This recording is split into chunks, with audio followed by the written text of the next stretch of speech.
ব্যক্তি ফল খাওয়ার সময় ভাবে যে এই ফলটা তৈরি কিভাবে হয়েছে।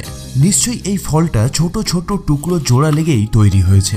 আর এই চিন্তা ভাবনাটা মাথায় নিয়ে এই ব্যক্তি সব জিনিসকেই দেখতে শুরু করে এবং ভাবতে থাকে যে এই পৃথিবীর সমস্ত জিনিসই নিশ্চয়ই ছোট ছোট টুকরো জোড়া লাগিয়েই তৈরি হয়েছে। আর এই টুকরোগুলো এত ছোট হয়, এর থেকে ছোট টুকরো হওয়া সম্ভবই নয়। কল্পনার ওই ছোট ছোট টুকরোকে ওই অ্যাটম নাম দেয়, আর ওই ব্যক্তির নাম ছিল ডেমোক্রিটাস, এবং এনাকেই অ্যাটমের থিওরির জনক মনে হয়। তবে যদিও তার থিওরিতে অনেক ঘাটতি ছিল, বেসিক প্রিন্সিপালের দিক থেকে দেখতে গেলে এই থিওরি অনেক পায়। এই কারণে প্রায় 2500 বছর পর জন ডাল্টন তার থিওরিকেই সবার সামনে প্রস্তুত করে। তিনিও মনে করেছিলেন যে সমস্ত বস্তুই অ্যাটম দিয়ে তৈরি হয় এবং এই অ্যাটমই হলো কোনো বস্তুর সবথেকে ছোট রূপ, যাকে আমরা আর বিভাজিত করতে পারি না। আর এই অ্যাটমগুলোই হলো এমন জিনিস যারা জুড়ে বিভিন্ন ধরনের বস্তু তৈরি, যেগুলো আমরা বাস্তবেতে দেখতে পাই। আর এই প্রত্যেকটা বস্তুর নির্মাণের ক্ষেত্রে কয়েক বিলিয়ন কিংবা ট্রিলিয়ন অ্যাটম একভাবে কাজ করে থাকে। বৈজ্ঞানিকরা জন ডাল্টনের এই থিওরিকে অনেক বছর পর্যন্ত মানতে থাকে, কিন্তু যখন প্রযুক্তি আগে এগোয় তখন দুটো অ্যাটমের একসঙ্গে সংঘর্ষ করানো হয় এবং ওই অ্যাটমগুলো বিভাজিত হয়ে যায়, যার মানুষ আবিষ্কার করে 3টে এলিমেন্টারি পার্টিকেলকে। বৈজ্ঞানিকরা দেখে যে প্রত্যেকটা অ্যাটমের মধ্যেই এই ধরনের পার্টিকেলই উপস্থিত আছে, যাদের ইলেকট্রন, প্রোটন এবং নিউট্রন বলা হয়ে থাকে। এদের মধ্যে ইলেকট্রনের চার্জ নেগেটিভ হয়, প্রোটনের চার্জ পজিটিভ হয় এবং নিউট্রাল থাকে, এর কোনো চার্জ হয় না। প্রত্যেকটা পরমাণুর মধ্যে একটা নিউক্লিয়াস থাকে, যা প্রোটন এবং নিউট্রন দিয়ে তৈরি হয়, আর ইলেকট্রনগুলো ওই নিউক্লিয়াসকে কেন্দ্র করে চারিদিকে পরিক্রমা করে। তবে এই এলিমেন্টারি পার্টিকেলগুলোকে তারপরেও বৈজ্ঞানিকদের আরও একটা প্রবলেমের সম্মুখীন হতে হয়। আসলে বাস্তবে এই পার্টিকেলগুলো এত ছোট হয় যে দেখা কোনোভাবেই সম্ভব নয়। আসলে কোনো বস্তুকে আমরা তখনই দেখতে পাই যখন আলো সেই ওপর পড়ে প্রতিফলিত হয়ে আমাদের চোখে আসে, আর যখন কোনো বস্তুকে আমরা দেখতে পাই তার করাটাও আমাদের কাছে সহজ হয়ে যায়। কিন্তু এই এলিমেন্টারি পার্টিকেলগুলো এত ছোট যে এদের ইলেকট্রোম্যাগনেটিক ওয়েভ করতে পারে না। এর কারণ হলো ইলেকট্রোম্যাগনেটিক ওয়েভ এই পার্টিকেলগুলো থেকে অনেক বড় হয়। এই সমস্যার একটা সমাধান আছে। এর জন্য আমাদের ওই ইলেকট্রোম্যাগনেটিক ওয়েভের ওয়েভ লেন্থকে অনেক ছোট, এত কম যে ওই ওয়েভ লেন্থ পার্টিকেলগুলোকে টাচ করতে পারে। তবে এখানেও সমস্যা আছে। যখন কোনো ওয়েভকে ছোট সংকুচিত করা হয় তখন তার এনার্জির পরিমাণটাও অনেক বেশি বেড়ে যায়। এই কারণে ওই হাই ওয়েভ যখন ওই পার্টিকেলগুলোকে টাচ করবে তখন সেটা এলিমেন্টগুলোকে নষ্ট করে দেবে। আর এর আসল কারণ যার জন্য আমরা ওই এলিমেন্টারি পার্টিকেলগুলো সঠিক অনুমান কোনোভাবেই করতে পারবো না। আর এই এত ইম্পর্টেন্ট যে এর একটা নামও আছে, আর একে বলা হাইজেনবার্গস আনসার্টেনিটি প্রিন্সিপাল। এই অনুযায়ী আমরা কোনো এলিমেন্টারি পার্টিকেলগুলোর সঠিক মাপ নিতে কখনোই পারবো না।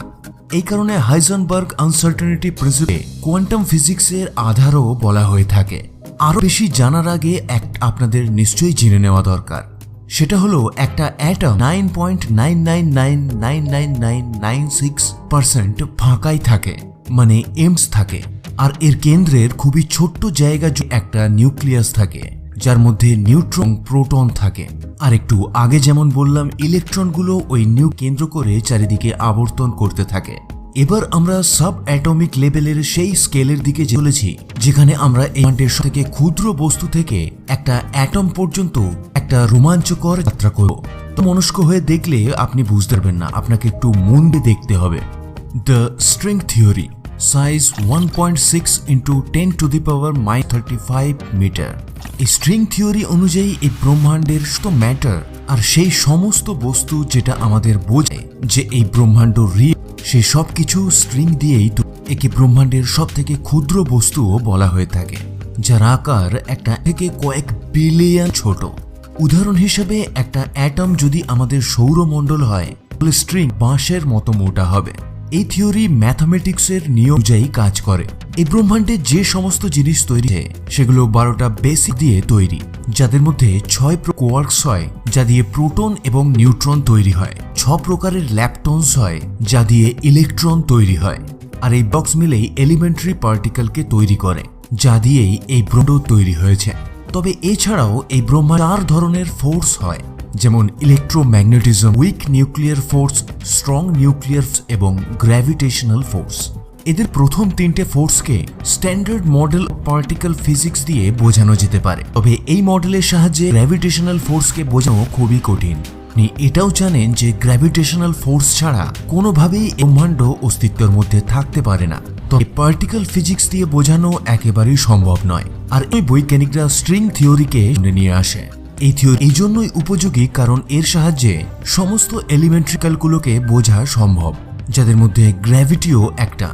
এই কারণে এই থিওরিকে ব্যবহার করে আমরা ব্রহ্মাণ্ডের অনেক রহস্যের সমাধান করতে পারি। The Planck particle, size 1.5 × 10⁻34 metre. এর আগে যেমন বললাম যে স্ট্রিং ব্রহ্মাণ্ডের সবথেকে ছোট বস্তু, তবে এটা বাস্তবেও যে এক্সিস্ট করে কি না এটা এখনো একটা রিসার্চের বিষয়। তবে প্ল্যাঙ্ক পার্টিকেল আমাদের ব্রহ্মাণ্ডের সবথেকে ছোট পার্টিকেল, যদিও এর পেছনে একটা হাইপোথিসিস আছে। এটা এত ছোট যে লাইটের ওয়েভও একে টাচ করতে পারে না। এই প্ল্যাঙ্ক পার্টিকেলকে ছোট ব্ল্যাক হোলও বলা হয়ে থাকে, কারণ এর দৈর্ঘ্য এর নিজের সোয়াসচাইল্ড রেডিয়াসের সমান হয়, যেটা প্ল্যাঙ্ক লেন্থের সমান। এই প্ল্যাঙ্ক লেন্থকে ব্রহ্মাণ্ডের সবথেকে ছোট দৈর্ঘ্যের একক বলা হয়। Electron, neutrino, leptons, size 1 × 10⁻24 metre. এর আগে আমরা 12টা বেসিক ব্লকের কথা বলেছিলাম, যা দিয়ে ব্রহ্মাণ্ডের সমস্ত বস্তু তৈরি হয়েছে। আর এদের মধ্যেই একটা হলো ল্যাপটনের গোষ্ঠীর ইলেকট্রন, নিউট্রিনো। এর আকার অনেক ছোট, কিন্তু প্ল্যাঙ্ক পার্টিকেলসের থেকে অনেক অনেক গুণ বড়। এরপর কোয়ার্কস, সাইজ 1 × 10⁻22 মিটার। এটাও 12টা বেসিক ব্লকের মধ্যে একটা, যার সাহায্যে প্রোটন এবং নিউট্রন তৈরি হয়। এর আকার ইলেকট্রন, নিউট্রিনো থেকে প্রায় 100 গুণ বড়। তা সত্ত্বেও এটা একটা অ্যাটমের থেকে 100 বিলিয়ন গুণ ছোট। এরপরে আসে ফোটন। আপনারা নিশ্চয়ই জানেন ফোটন হলো লাইটের এলিমেন্টারি পার্টিকেল, যেটা ইলেকট্রোম্যাগনেটিক রেডিয়েশন ছাড়ে। ফোটনের ডুয়েল বিহেভিয়ার আছে, এই কারণে এটা পার্টিকেলের অবস্থাতেও এক্সিস্ট করতে পারে, আবার ওয়েভের আকারেও এক্সিস্ট করতে পারে। এরপর আসে ইলেকট্রনস এবং হিগস বোসন, সাইজ 1 × 10⁻18 থেকে 1.2 × 10⁻17 মিটার। এটা তো নিশ্চয়ই জানেন যে ইলেকট্রন হলো অ্যাটমের 3টে এলিমেন্টারি পার্টিকেলের মধ্যে একটা, যা একটা অ্যাটমের থেকে প্রায় 10 কোটি গুণ ছোট হয়। এইভাবে হিগস বোসন, যার উপর পরমাণুর মাস নির্ভর করে, সেটাও প্রায় ইলেকট্রনের আকারের মতোই হয়। প্রোটন এবং নিউট্রন, সাইজ 8.4 × 10⁻16 মিটার। প্রোটন এবং নিউট্রন এলিমেন্টারি পার্টিকেল, যাদের মধ্যে প্রোটন পজিটিভ চার্জ ক্যারি করে এবং নিউট্রন নিউট্রাল হয়, এর কোনো চার্জ থাকে না।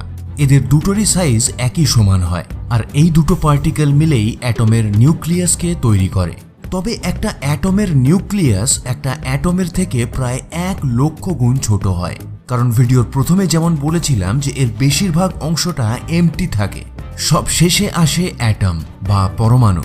পরমাণু একটা ফান্ডামেন্টাল পার্টিকেল, যা দিয়েই এই ইউনিভার্সের সমস্ত জিনিস তৈরি হয়েছে। তবে এতক্ষণ পর্যন্ত যে সমস্ত পার্টিকেলের কথা বলছিলাম সেগুলো অ্যাটমের ভেতরের জগতে থাকে, এবং ওই ছোট্ট ছোট্ট পার্টিকেলগুলোর লেন্থও আপনি এই ভিডিওতে জেনে নিয়েছেন। তবে এবার জেনে নেওয়া যাক যে একটা অ্যাটমের সাইজ কত হতে পারে। একটা অ্যাটমের সাইজ 1 × 10⁻10 মিটার হয়, মানে এটা 1 মিটারের 10 বিলিয়ন ভাগের 1 ভাগ। এইভাবে দেখতে গেলে একটা অ্যাটম খুবই ছোট হয়, কিন্তু আমরা যখন এর ভেতরের জগতে যে সমস্ত পার্টিকেল উপস্থিত আছে সেগুলোকে দেখি, তখন মনে হয় একটা অ্যাটম অনেক বড়। তবে আপনার এটাও জেনে নেওয়া দরকার যে এত রিসার্চের পরেও বৈজ্ঞানিকদের এই অ্যাটম সম্পর্কে অনেক কমই ধারণা আছে। কোয়ান্টাম লেভেলে এত থিওরি আসার পরেও আমরা এখনো ইলেকট্রনের নেচারকে বুঝতে পারিনি। আশা করা যায় যে বিজ্ঞান যত উন্নত হবে তত ধীরে ধীরে আমরা এই রহস্যগুলোর উপর থেকে পর্দা উন্মোচন করতে পারবো। আর ততক্ষণের জন্য যদি ভিডিওটা ভালো লাগে তবে বন্ধুদের সঙ্গে শেয়ার এবং একটা লাইক করতে একদম ভুলবেন না। আপনি যদি চ্যানেলে নতুন এসে থাকেন তবে অবশ্যই সাবস্ক্রাইব করে বেল নোটিফিকেশন বাটনটা অন করে নেবেন। আর আপনি যদি সাবস্ক্রাইব করে থাকেন তবে আপনাকে অসংখ্য অসংখ্য ধন্যবাদ। আজকে এই পর্যন্ত দেখা হবে পরের ভিডিওর সঙ্গে। ততক্ষণের জন্য স্ক্রিনের এই ভিডিওগুলোর মধ্যে যে কোনো একটা আপনি এনজয় করতে পারেন। ধন্যবাদ।